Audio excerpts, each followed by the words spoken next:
right. That's, I'm going to start the class. And our very last class, our bonus class, so to say.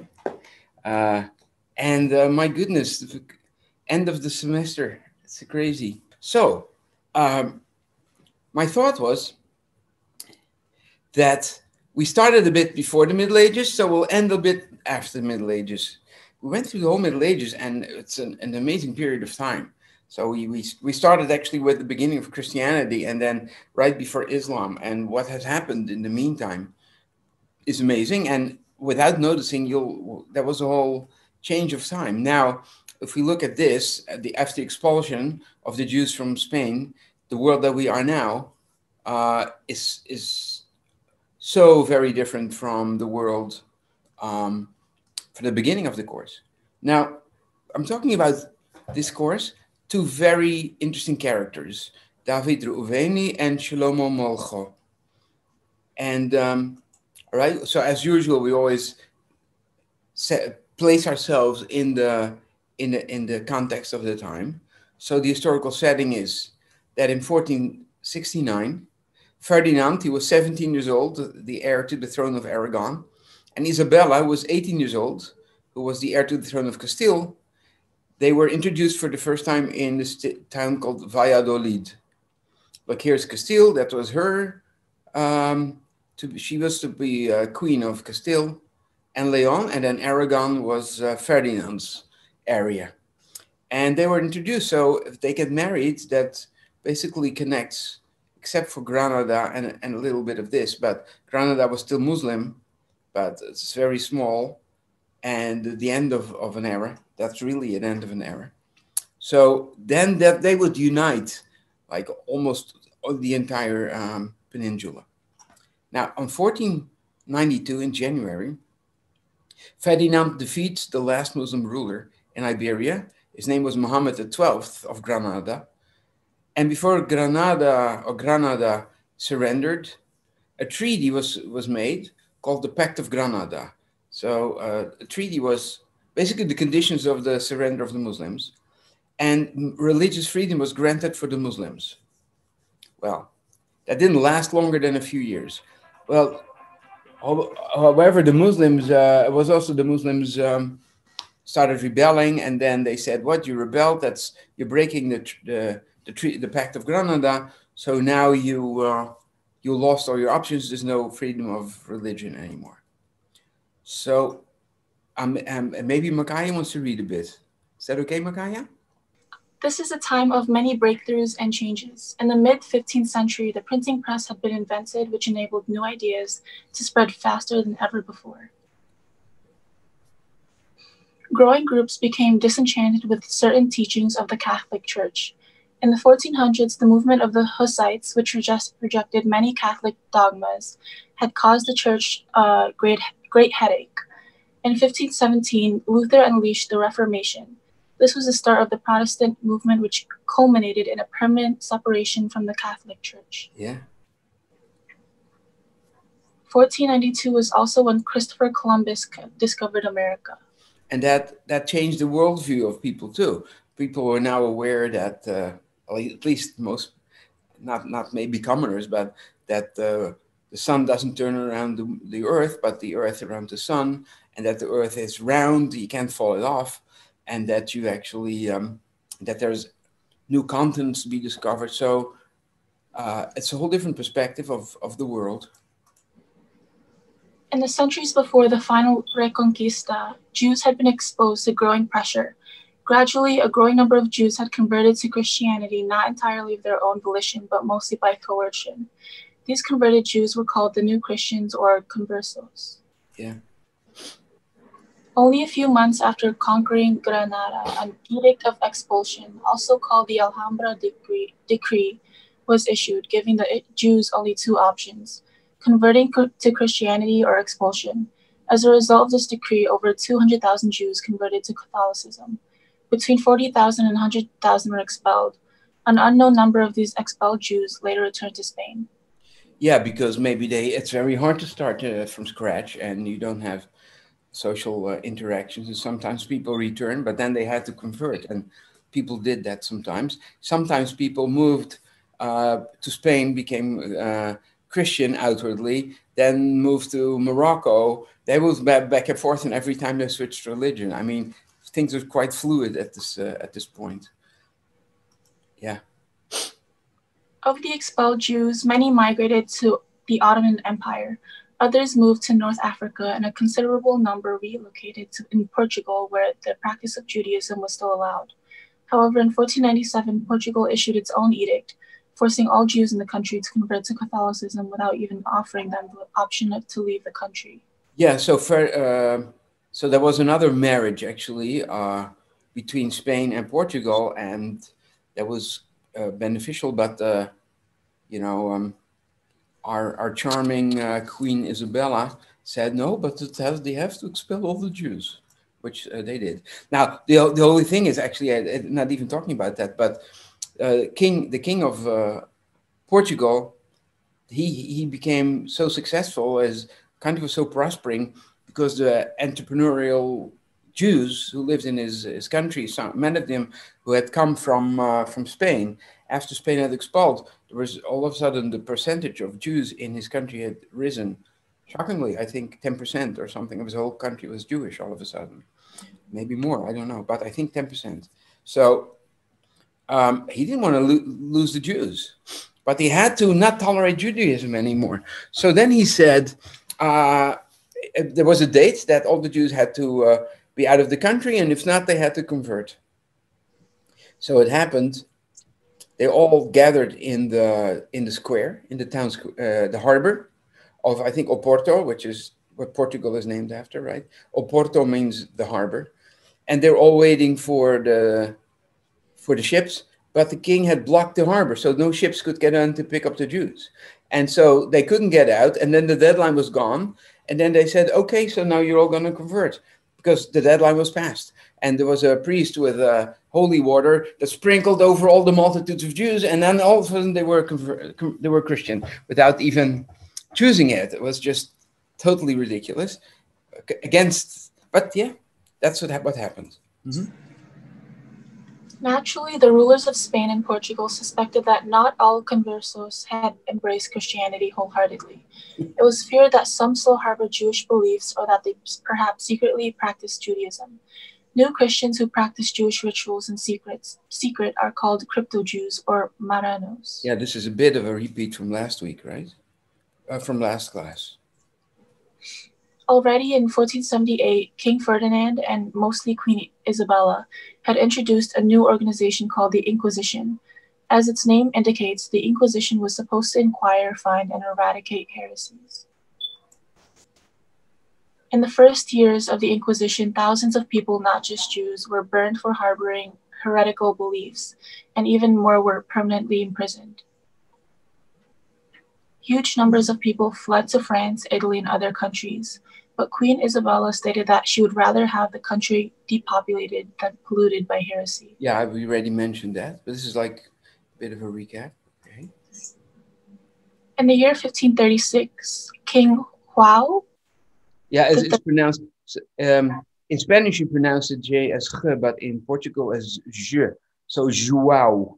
João. Yeah. King João. Wow, this is King João. The third, aka King John, also instituted a Portuguese Inquisition which lasted until 1821. The Spanish Inquisition started in 1478 and was not abolished until the year 1834. Now we go to one of our main characters. What a character. I mean, it's amazing. It's like, how can you even believe that this is possible? But so many, when people expect things to happen, things happen, right? This is about David Reubeni. David, you could say David or David Reubeni, yeah. And now we're going to read his autobiography, which we'll see is quite unbelievable in the literal sense of the word.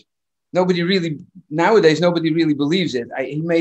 He had a big fantasy, and he probably couldn't really, he believed in his own fantasy, but people loved it. And so they believed it also. So this is what we're going to read, Makai. Just do a few more slides, maybe. Okay. I am David, the son of King Solomon. May the memory of the righteous be for a blessing. And my brother is King Joseph, who is older than I. He sits on the throne of his kingdom in the wilderness of Habor in Arabia, where he rules over 30 myriads, 300,000 of the tribe of Gad, and of the tribe of Reuben, and of the half-tribe of Manasseh. Manasseh, right. I have journeyed from home because my brother the king and his counselors, the 70 elders, have charged me to go to Rome, when they have given me orders to ask the Pope for military support against the Ishmaelites. The time has come for the Messiah to unite the nations of the world under God's divine kingship. I left the hills and traveled for 10 days until I arrived in Jeddah. So where's Jeddah? You know which country that is? No. Saudi Arabia. So this already starts crazy. He says here that he is the son of a Jewish king. David, his name is David. Now, people expect him, and he already, and people, in this new time when new countries are discovered and new ideas, people still expect the Messiah. They think this is everything is changing, everything is shifting. Now, the world should shift, and it should now maybe be the final redemption after the Jews have been kicked out of Spain. I mean, how much worse can it get? So maybe this is the time. So many things are changing that the Messiah is going to come. Now he's going to say, I'm a Jewish king. My name is David. And in Arabia, there is a kingdom, a Jewish kingdom of 300,000 people, myriads, 300,000 people, 30 myriads, is 300,000 people. It's amazing. So can you believe that, of course, there was no Jewish kingdom. There had been a Jewish kingdom in Arabia actually before Muhammad, but a bit before actually. It didn't exist anymore when Muhammad was born. But people just, and then he says, this king is still there, and his council, the 70 elders. The 70 elders is, I think we spoke about the Sanhedrin, which is 70 elders. So there's a king there, and they've been waiting, and there's the Sanhedrin of 70 elders. And they send me to go to Rome because it's time to defeat the Ishmaelites, meaning the Muslims, and that is going to be, the Messiah is going to come. And this is, if people really believe it, and people love to believe the things that they hope for. Usually when people hope for something and somebody says it, they believe it, right? So people believed him. And so this is the beginning of an amazing story. You know what? Maybe I'll get back to you because there's not too many people anyway here. You never know. We'll go around. I'll go to the next. Amy, would you like to read the next one? Sure. Great. There I was taken with a great sickness and remained there for 5 weeks until I heard that a ship was going to the land of Ethiopia. I embarked on that ship in the Red Sea and we traveled for 3 days. On the 4th day, we arrived in the city of Sawakim in Ethiopia. Okay. I took a house and stayed there 2 months as I was ill. Being cupped, I lost 50 pounds of blood. Yeah, have you heard of cupping? Yeah. Yeah, but that's a lot of blood to lose 50 pounds. 50 pounds. He must have been skinny as heck. That's really true. It's very hard to believe. Or he was very obese, but we'll see. Afterwards, I met many merchants who were traveling from Mecca to the kingdom of Sheba, and I contacted their chief, a descendant of the prophet of the Ishmaelites by the name of Omar Abu Kamil. So there was somebody, he was supposedly a descendant of Muhammad. Yeah. I took 2 camels for the journey, and I joined a great multitude of more than 3,000 camels. My health improved daily as we passed through great deserts and forests and fields, in which there are many good herbs and good pastures and rivers, a journey of 2 months until we arrived at the capital of the kingdom of Sheba in Ethiopia, where King Omara resides, who dwells on the Nile. Yeah, now I hear you better. The kingdom of Sheba is interesting because people know about the kingdom of Sheba because there was a queen of Sheba who visited Solomon. Who knows, more than 1,000 years ago. Of course, there's no kingdom of Sheba anymore, but it all, trickles the fantasy, the imagination of the people. He is a black king, and he reigns over black and white. The name of his city is Lamula. I stayed with him for 10 months. The king travels in his country, every month a different journey. I traveled with the king. More than 60 sons of the prophet accompanied me on horses as my servants. They honored me with great honor. This is messianic because the sons of the meaning, I don't know if that's literally sons or is it followers or were descendants of the Prophet Muhammad, but they accompany him as servants. That means, the leaders, the important people of Islam are serving the Messiah. That is, how is that possible? Oh, it must be if he's the Messiah, then that would make sense because he would rule over the whole earth and create peace on earth. As long as I stayed in the country of Ethiopia with the king, I fasted and prayed day and night. I did not stay in the company of scoffers and of merrymakers. On every journey, they prepared me a wooden hut near the king's house. Well, yeah, it's very hard to believe that because doing a whole journey, fasting day and night, how long can you do that? But maybe he didn't eat candy day and night. I don't know, but there cannot be a literal fasting, of course. Mm-hmm. The king had maidservants and menservants and slaves, most of them naked. The queen and the concubines were dressed in golden bracelets, 2 on the hands and 2 on the legs, and they covered their nakedness with a golden chain, hand embroidered and cubit white round their loins, closed before and behind. But their body was quite naked and bare, and they wore golden wreath in their noses. That all causes like people want to know about new discovered lands. Oh, is it how they dress? So he gets a lot of attention, that I'm sure. The males and females ate elephants and wolves, leopards, dogs, and camels, and they ate human flesh. Yeah, I mean, yeah. This is like from Sinbad the Sailor, 1001 Nights. The king called me every day before him and said, what would you want from us, O son of the prophet? If you desire slaves, camels, or horses, take them. I answered him, I want nothing of you, but I have heard of the glory of your kingdom, and I have brought you this gift with love and pleasure. Behold, I give you a garment of silk and 700 ducats, florins of gold. Yeah. After these things, an Ishmaelite came from the city of Mecca and slandered me before the king. He said, This man in whom you believe is not a son of the prophet. He is from the wilderness of Habor. It's interesting because maybe that refers to Khaybar. That's what some people think. Khaybar was in the time of Muhammad, of course, so hundreds and hundreds of years before, a Jewish settlement. In any case, this person didn't like him. The king's wife heard the words of the slanderer and sent for me and said to me, Do not remain in this country, for this new man who has come from Mecca has slandered you to the king. I answered her, How can I leave without the king's permission? But the queen replied, The king will come tonight to my house, and I will send for you. You shall then come before me and before the king, and you shall ask the king for permission. When I came before the king, I asked him, What is my transgression, and what is my sin? Have I not come to you with gifts, love, and kindness? Did I desire anything for you, or from you, silver or gold, or slaves, or maidservants, or menservants? But this swindler who has slandered me loves money and speaks falsehood. In your kindness, give me permission to go on my way, and I shall pray for you and bless you. Right. The king gave us 2 horses, and we rode to the house of Abu Kamil. On the way, we crossed many rivers and the feeding ground of elephants. There is one river of mud and water in which horses, when they cross it, sink up to their bellies.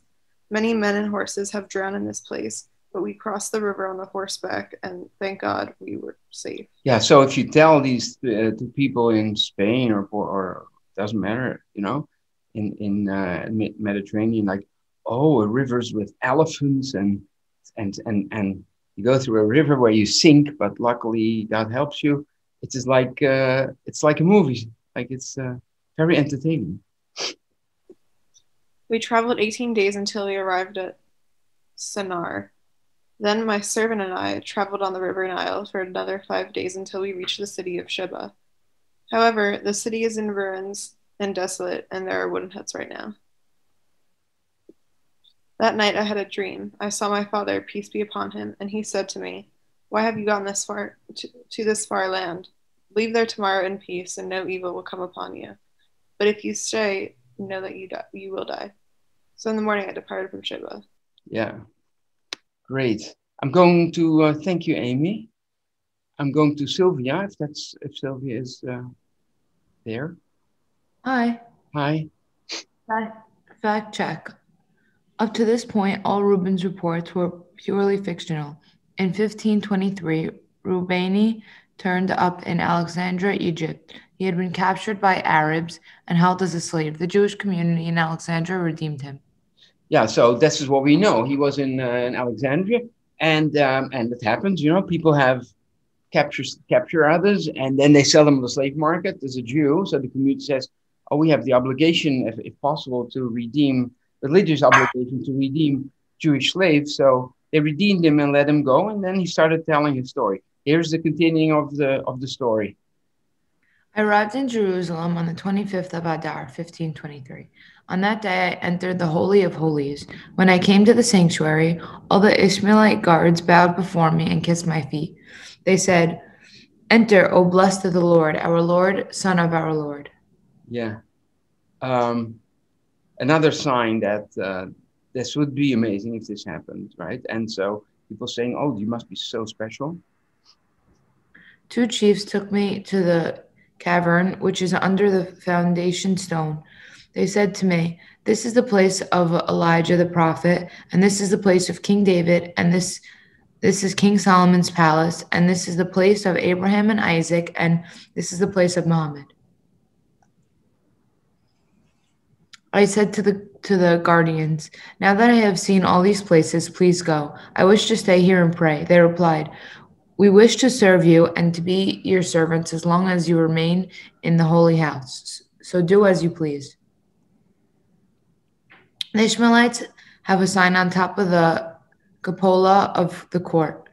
This sign is like a half moon turned westward. On the first day of Shavuot, it turned eastward. When the Ishmaelites saw this, they cried out with a loud voice. And I said, "Why do you cry?" They replied, "For our sins, the sign of the half moon is turned eastward. This is an evil sign for Ishmaelites." Yeah. Well, it's all based on fantasy. On the Sunday, the Ishmaelite workmen tried to restore the sign to its place, but Monday the sign turned eastward again while I was praying. The Ishmaelites were crying and weeping. They tried to turn it back, but they could not. Our elders had already told me, "When you see the sign, go to Rome." So according to his story, that's what he wants. His audition, but no, the people, other people that he tells the story to believe that there is a sign, and this is a sign that I was waiting for. Our elders had told me. Then when this happens, you have to go to Rome, which means the fortune of the Muslim, so to say, is at its end. So people are saying, "Well, we lived under Islam for so long, and maybe this was one day it's going to end, and maybe especially when the Messiah comes, then this is coming to an end. Christianity and Islam, both. Judaism is going to be victorious over the whole world. Finally, God is going to show who His chosen people are and what His chosen religion is." So He's actually telling the people, "I saw this sign. They cried. They thought, this is the end. This is bad. This is bad." And so he's saying that there is something happening in Jerusalem, and I've seen it with my own eyes. And the sign is that the Islam is going to fall apart. But that is what he wants his audience to believe. I, David, the son of King Solomon, the righteous memory, from the wilderness of Harbor, entered the gate of the city of Rome on the 15th day of Adar, spring 1524.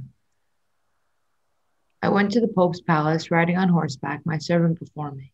First I entered the presence of Cardinal Egido. All the cardinals and princes came to see me. Cardinal Egido was in the company of his teacher, Joseph Ashkenazi, and Rabbi Joseph Sarfati, the physician. Yeah, so those are all, in Italy, it wasn't forbidden to be Jewish. So I guess he had a teacher and a physician who were both Jewish. I spoke to the cardinal, and he told me that I could deliver my message to the Pope. I stayed with the cardinal all day until the eve of Shabbat, and he promised to bring the matter before the Pope in the morning. I left with Rabbi Joseph Sarfati and with Rabbi Raphael and an old man who lived in the same house. We had our Shabbat meal and slept until the morning.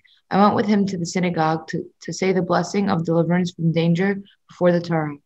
Men, women, and children came to greet us as we walked back to the house of Rabbi Sarfati. I fasted the rest of that Shabbat day. All day long, men and women, Jews and Gentiles, came to visit me until the evening. Cardinal Egidio sent me a message that the Pope wished to see me on Sunday before 11. So in the morning, before prayers, they gave me a horse and I went to the house of an old man, the brother-in-law of Rabbi Joseph Sarfati. That is where I prayed, and many Jews came to me. May God protect them and multiply them 1,000-fold. It gets a lot of attention. People want, this is a special person. So yeah, if he tells the story up to now to these people, of course he's going to get a lot of attention.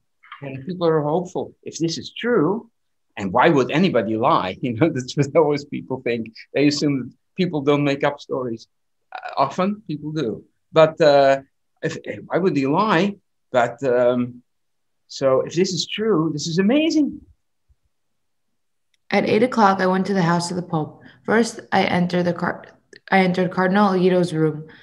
There were about 12 old and honored Jews with me. As soon as the cardinal saw me, he rose from his chair and we went to the apartment of the Pope. Yeah. So maybe two more.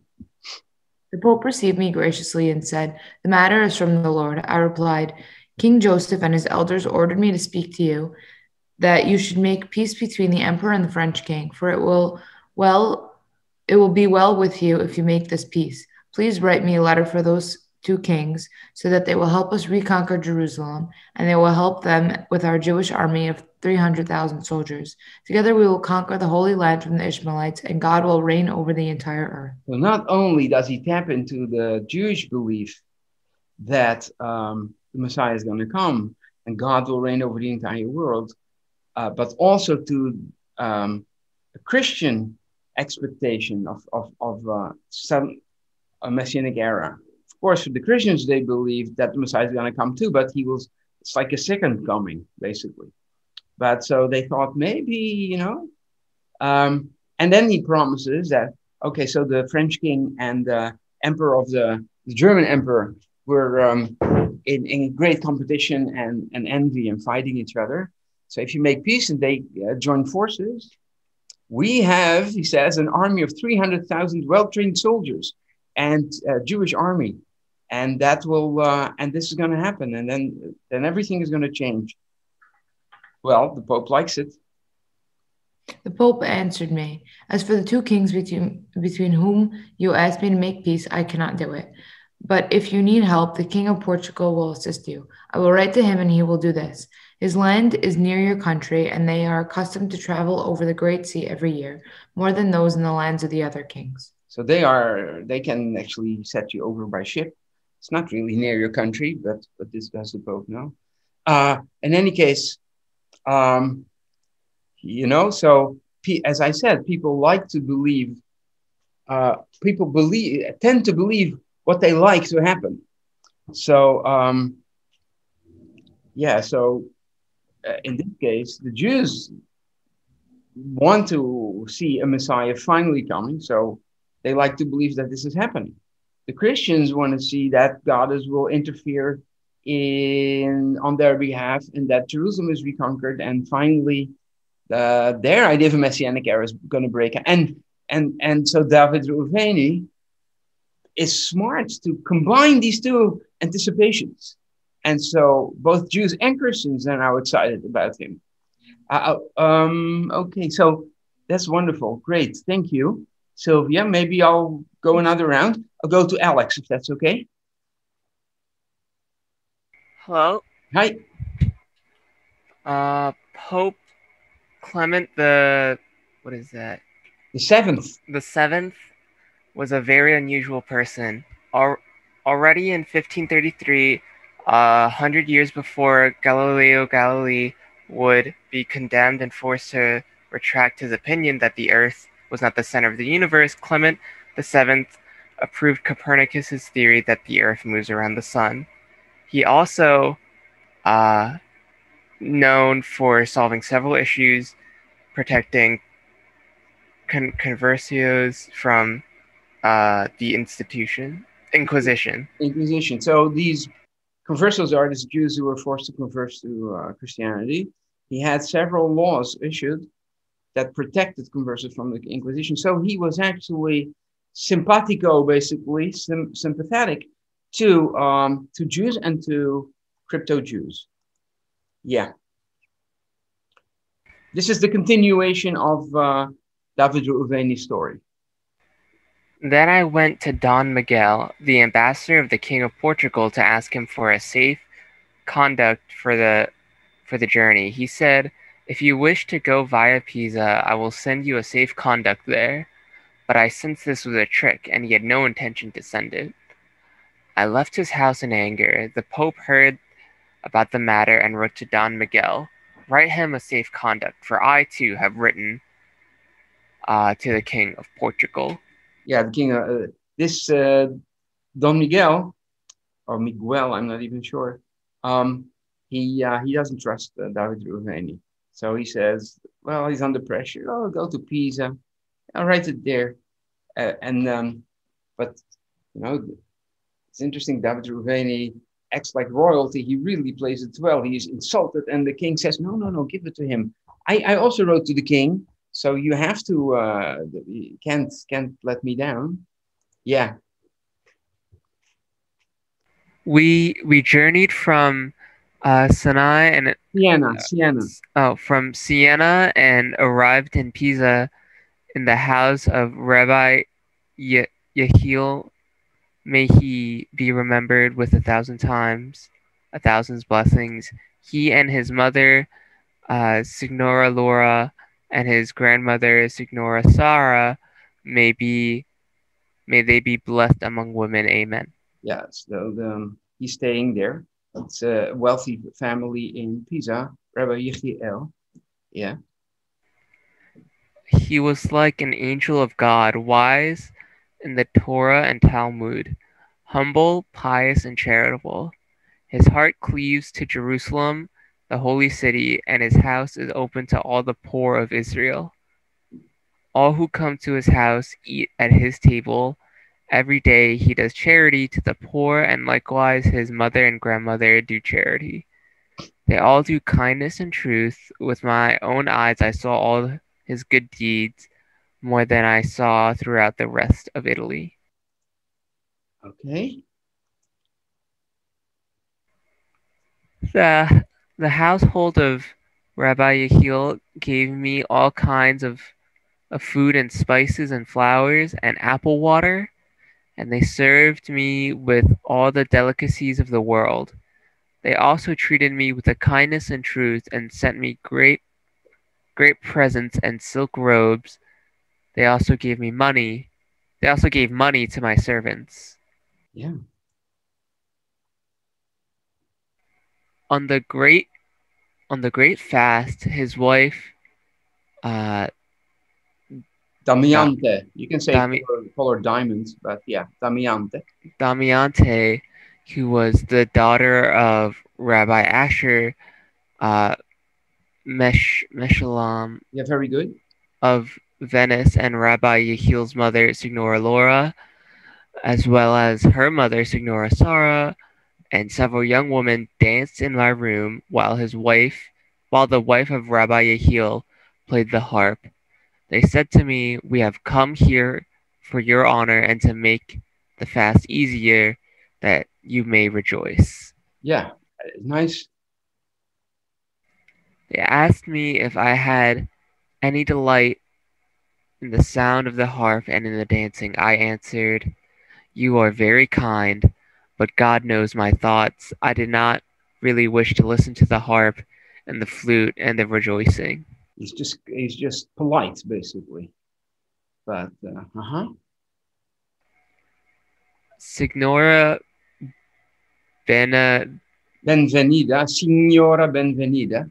Signora Benvenida, the wife of Samuel Arba Bernal, ordered from Naples a banner of fine silk for me, which the 10 Commandments were written in 2 columns with golden embroidery, old and antique. She also sent me a Turkish gown of gold brocade to wear for her sake, besides having sent me money 3 times when I was in Rome. Tony has a banner, so he can travel with a banner, like a royal banner, really pricely. So the more of these royal robes he has and these things, the more impression he makes when he travels from town to town. He gets more.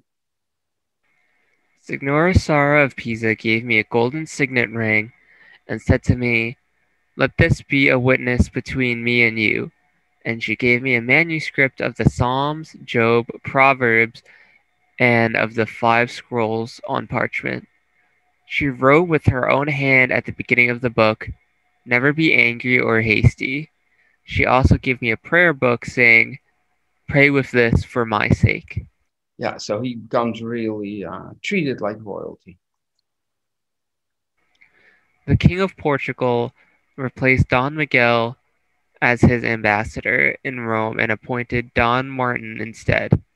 As soon as Don Martin arrived in Rome, he wrote to me, "The King of Portugal has heard that you have come to serve him. He is glad and will do you kindness. Therefore, prepare and travel with this ship." So he sends a ship, and then he goes to Portugal. After arriving in Portugal, when the people of the city heard that I had reached the shore, notables came to me, both Christians and Marranos. Marranos are crypto Jews, basically people who are forced to become Christians. Those people, the conversos or the new Christians, about people who secretly, well, they're called Marranos, but supposedly secretly doing Jewish things, but not openly. In any case, people called Marranos when there's many words for the same thing. So new Christians, conversos, meaning ex-Jews, and Marranos. It's basically the same thing. With women and children, from these I continued my journey by mule. The road was full of men and women too numerous to count. After arriving in the city of Tavira, we went to the house of a Marrano. He prepared us beds and tables. This Marrano and his wife were honorable people. Yeah. Once again, a Marrano was somebody who was forced to become a Christian, but really has a Jewish identity in some way. The magistrate of the city came and rejoiced over us greatly. He said to me, "I am prepared to do anything that you wish." He came to see me twice, and he wrote the king that we have arrived in Tavira, and I stayed in the house of the Marrano until I heard from the king. Yeah, let's make this your last slide, Alex, for now. During my stay there, a priest arrived from Spain. He spoke of my companion, Rabbi Solomon Cohen de Porto. Rabbi Solomon became very angry with him because this priest said that there was no Jewish king, insisting that I was not of royal descent. I was zealous for God's sake, grabbed him and threw him out a window onto the street.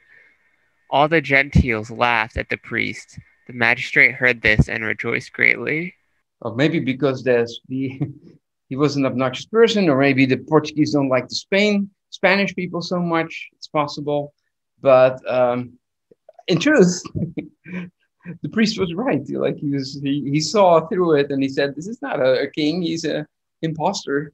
But he's playing it well. He is insulted in his royal dignity, and he throws the priest on the street. That's quite a chance. Everybody could turn against you, but everybody liked it, so they laughed. So it's good for him. Thank you so much, Alex. For now, I go to Christina. You didn't read yet, right? No. No. Hi, Christina. Hi. Hi. The king's messenger told me that I should resume my journey the next day. In the morning they provided horses for me and for my servants. In every city we entered, Marranos came, men and women, great and small, and kissed my hand. The Christians were upset and told them, "You can show him honor, but do not kiss his hand, only the hand of the King of Portugal." Some were brave because they believed in me with a perfect faith, as Israel believed in our master Moses. Peace be upon him. On every road that I passed, Marranos came to me from every side and every corner to accompany me. They gave me presents and some righteous Gentiles also. Yeah, so because kissing somebody's hand means accepting his authority. So if they kiss his hand, it's actually accepting him as whatever, as their Lord. And so that was seen as a basically, well, betrayal of the King of Portugal. Perhaps they're seeing him as a king. It's almost reminded me. You see the images that I put here up of Jesus who rides on his donkey to Jerusalem. People were happy. Oh, maybe he's the Messiah. So people get really excited because once again, they intend to believe what they would hope for. And this is the same thing here. Yeah. The king was residing in Almeida, for he had fled Lisbon because of the plague. I wrote to the king, "I have arrived at this place at a distance of 2 parasangs, about 8 miles from your majesty. I will stay here until you let me know that I may come before your majesty." I sent an honorable old Gentile to the king as well as his scribe.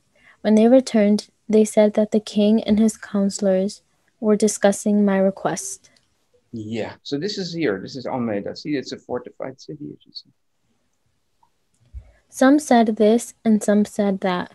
Some of them said, "Show him honor and send all the honored notables before him to accompany him, for he has come from a distant land to serve you." But Don Miguel, my enemy, I wish I had killed him in Rome with the sword, spoke against me before the king and the notables. He's trying to convince him this is an impostor. Don't believe him. But once again, people like something to be true. They tend to believe it's true. Yeah. They inquired if the Marranos showed me more honor than the Christians. They found out that wherever I went, they honored me and kissed my hand. Don Miguel said to the king, "Did I not tell you that he has come to destroy your kingdom and to restore the Marranos to the faith of the Jews? If you honor him, all the Marranos in your country will follow him, and they will plot to turn the Christians into Jews." The king asked his counselors what to reply to the Jewish king. They said, "Tell him that your grandmother has passed away, and that you are in mourning, and you cannot show him honor this year, as is our custom." Right, so they're stalling. So I don't know what to do. Maybe he is a king. I can't insult him, but maybe he's an imposter. I can't give him too much honor. So I do, well, just lay down. You just give an excuse. You cannot accept him right now. Despite this message, I rode with all my servants to the king. We were about 50 men and 15 horses besides mules, which carried my belongings. We reached the king's palace in Almeida. I had been fasting from Sunday to Wednesday when I came to the king. I stood before him with all my servants, each one with his sword upon his thigh. So this makes a big impression now. He gathered all these people and followers and servants and horses and this banner that he got and this beautiful clothing. Now it's really like royalty is coming into the city. So he has really gotten any momentum. But I'm not sure if fasting from Sunday to Wednesday is good. You're going to have a bad breath in front of the king, if you ask me. All right, okay. Go. I spoke to the king and the queen. I am weary and fatigued from the journey, and I have been fasting for 4 days and cannot speak to you today. If it seems good in your eyes, I will go to my house today, and we shall speak tomorrow, you and I.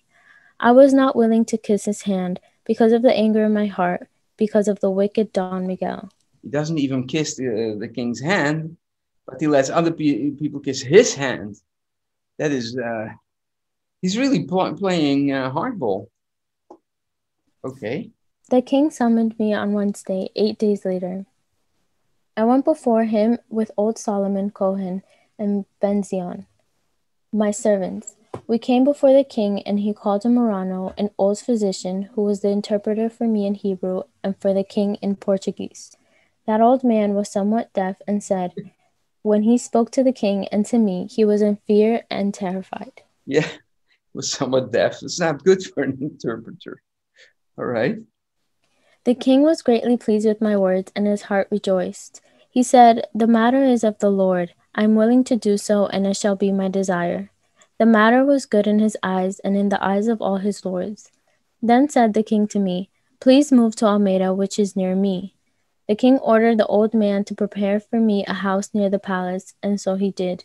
I sent all that I had in my house, beds and linen, and all household furniture from Santarem to the house which they prepared for me in Almeida, near the palace. Now he gets a royal a house that the king appoints to him, which is now furnished. So now he lives like semi-royalty next to the palace.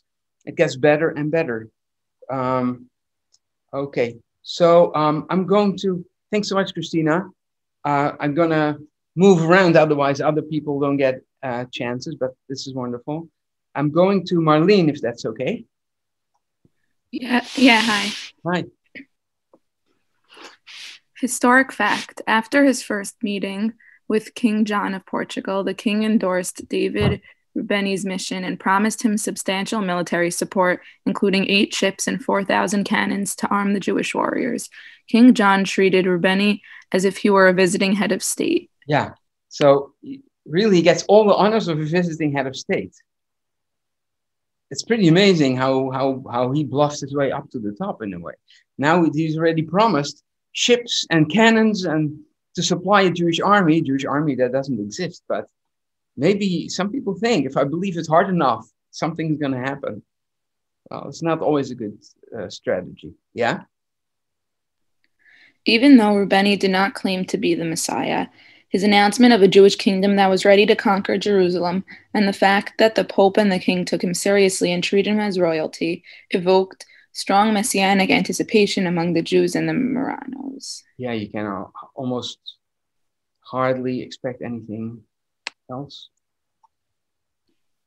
When King John of Portugal, as a diplomatic gesture of hospitality, suspended the Inquisition, many received this as a God-given turn of events, a confirmation of the imminent Messianic era. Numerous Marranos announced that they were ready to turn away from Christianity and return to Judaism. This ruined Reubeni's standing. Yeah, so now they're going to say, see, because of you, the Marranos are giving up, returning to Judaism. And of course, politically, that was very hard, but it's also understandable. Right. The king accused Reubeni of trying to convert the Marranos, which Reubeni denied.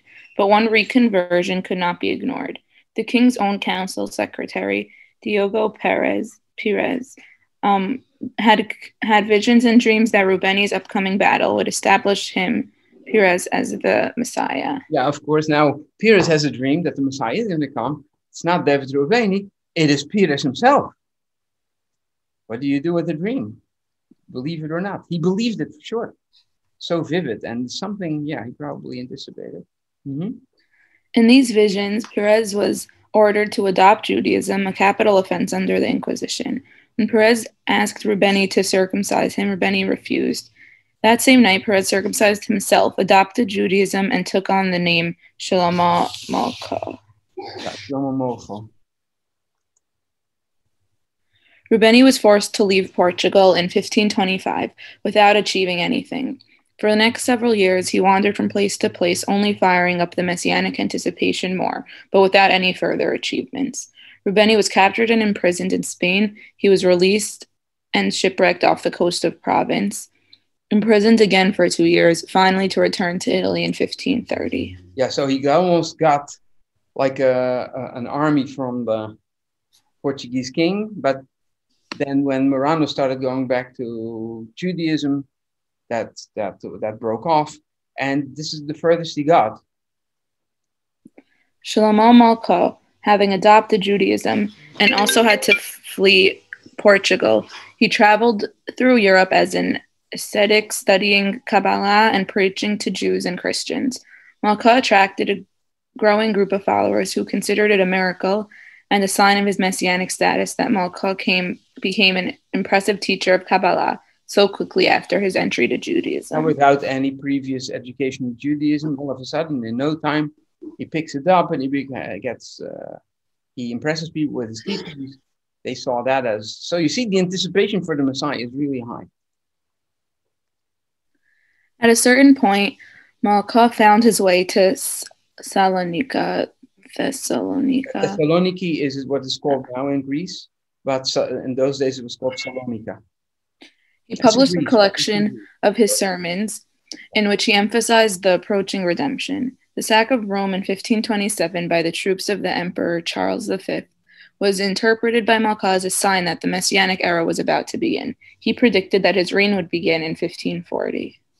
Yeah, so there was such an animosity between the German Emperor Charles V and France and Rome that, can you believe it, Charles V actually attacked Italy, went into Italy with his armies and sacked Rome. I mean, meaning torched it partially and plundered it.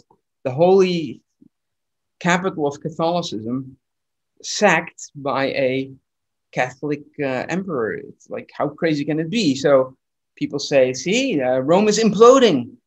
Christianity is imploding. This is a sign that something new is going to come. Molkho went back to Italy, where he was welcomed by many as the Messiah. He first went to Ancona, where he preached to growing crowds of Jews and Christians.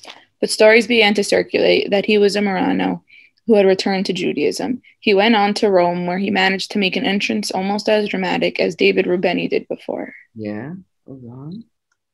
Let me see how many people. Oh, we have a few more people to read, right? So, sorry, Marlene. I'm going to go to someone else right now. Okay. Thank you. So, who's next on the list? Rabia? Is Rabia here? Yes, I'm here. You are here? Okay, great. Would you like to read a bit? Yeah, sure.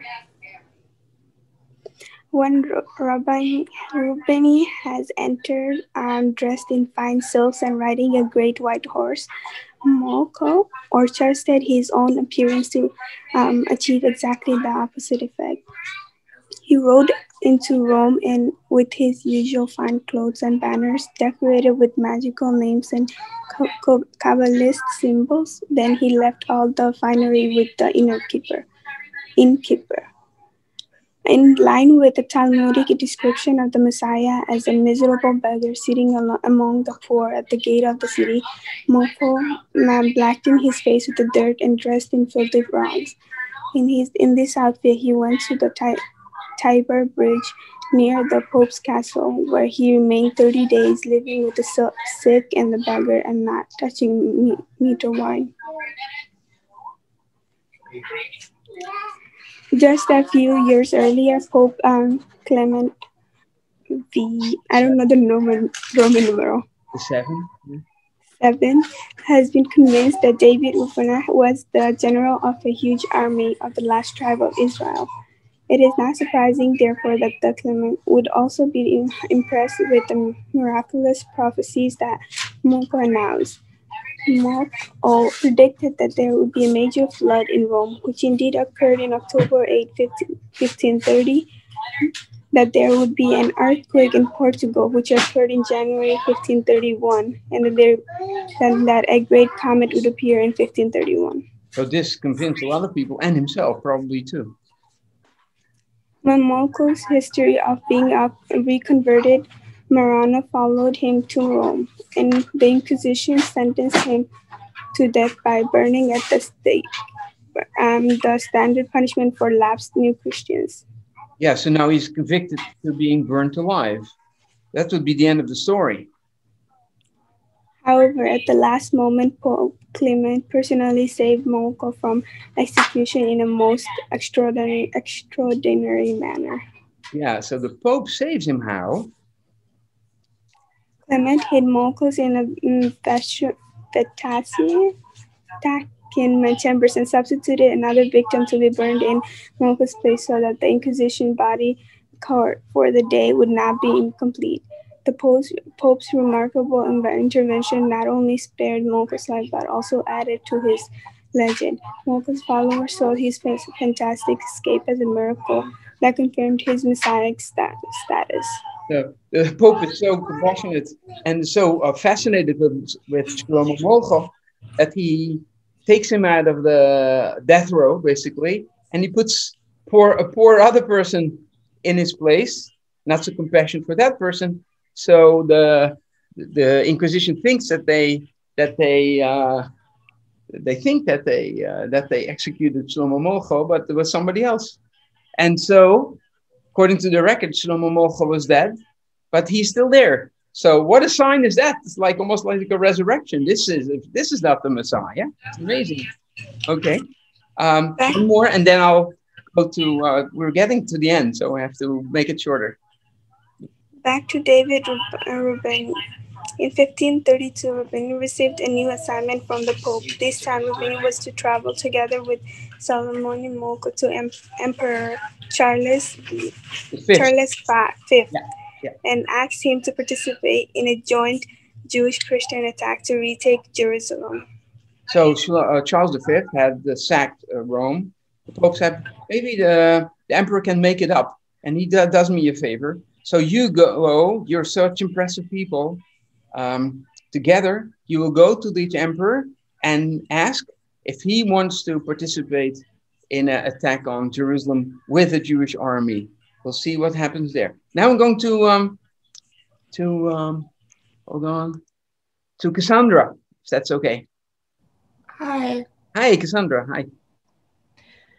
When the two approached the city of Regensburg, Emperor Charles provided Reubeni and Molkho a reception far different from the one extended by King John of Portugal. Reubeni and Molkho were promptly imprisoned. Yeah, so that was not really the idea. Charles sent Reubeni in chains to the Spanish Inquisition. Did he escape? Did he save his life by converting? Most likely, Reubeni was executed.